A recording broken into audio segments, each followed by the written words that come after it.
When you think of February 14th, what comes to mind?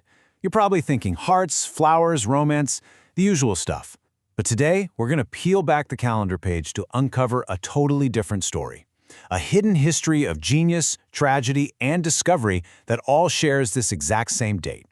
It's a fair question, right? What in the world does Valentine's Day have to do with mathematics? I mean, the connection seems unlikely at best. But it turns out this one single date links together centuries of mathematical breakthroughs, from the actual shape of a heart to the stars in the night sky. Okay, let's dive into this. And the first connection is, well, beautifully literal. This right here is a cardioid. Its name actually comes from the Greek word for heart, and as you can see, it's a perfect mathematical version of that classic Valentine's shape. It's this simple, elegant little reminder that sometimes the link between love and logic is hiding in plain sight. But trust me, the stories get much, much deeper than that. Our journey kicks off back in the Renaissance. This was the great age of exploration, with ships crossing these vast, totally unknown oceans. But sailors faced this terrifying, often fatal problem. They could figure out their latitude, how far north or south they were, but figuring out their longitude, their east-west position, was pretty much impossible. So enter Johann Werner. He was a German priest and astronomer who was born on, you guessed it, February 14th, 1468. Now, he proposed this brilliant idea that was just way ahead of its time. Werner suggested that if you could just precisely measure the moon's position against the backdrop of the stars, you could use the sky as a giant universal clock. Then, by comparing that sky time to your local time, you could calculate your longitude. The idea was rock solid, but the instruments they had back then just weren't accurate enough to pull it off. Okay, now let's fast forward 2 centuries to the Age of Enlightenment. This is where Werner's theoretical challenge would finally meet its practical solution, and it's all thanks to a man who, in a perfect piece of historical poetry, left his mark on the world on the very same date. And this is where the story really comes full circle. So in 1514, Johann Werner, born on February 14th, publishes his theory.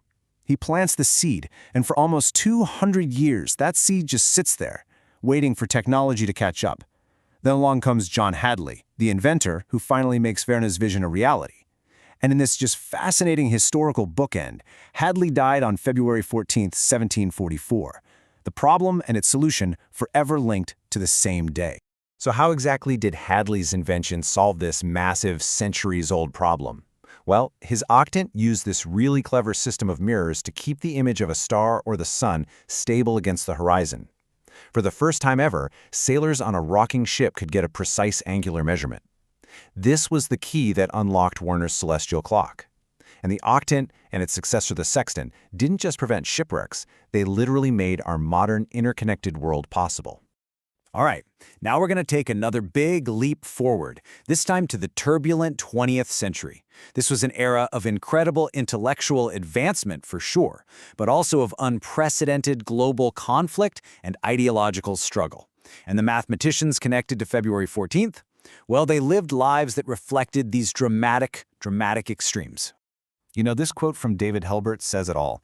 He was one of the most influential mathematicians of his time. And he died on February 14, 1943. He said physics is becoming too difficult for the physicists. And that just perfectly captures the feeling of the era, doesn't it?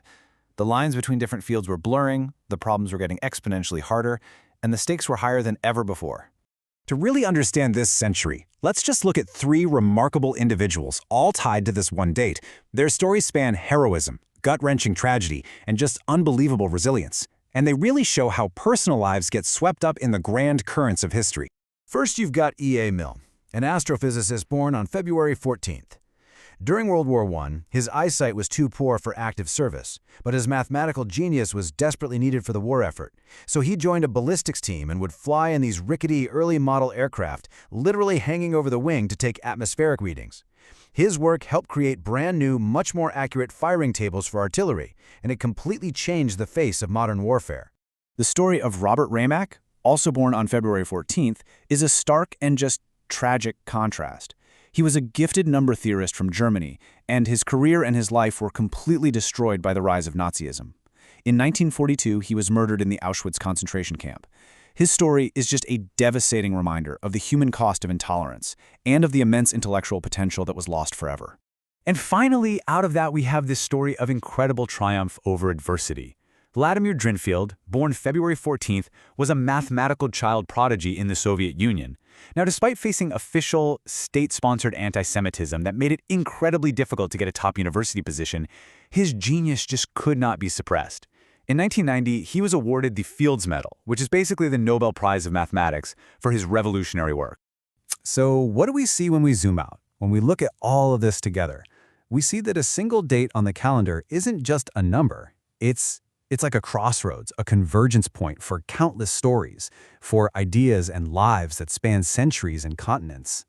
And the density of genius on this one date is just staggering. I mean, there's Eugene Catalan, who died on this day. He gave us numbers that help us count possibilities in everything from computer science to evolutionary biology. You've got Herman Hankel, born today, whose mathematical transforms are essential tools in modern physics and signal processing. And José Adam, a pioneer who passed away on February 14th, who helped shape our very understanding of complex spaces. Their stories just remind us that scientific progress isn't some single straight line. It's a rich, overlapping tapestry. You know, these connections, these historical echoes on a single date, they aren't just trivia. They suggest something more, that ideas and struggles kind of rhyme across the centuries. So the next time you glance at a calendar, remember that behind every single number is a whole web of human stories. It makes you wonder, doesn't it? Every date holds a hidden history. What stories does today hold for you?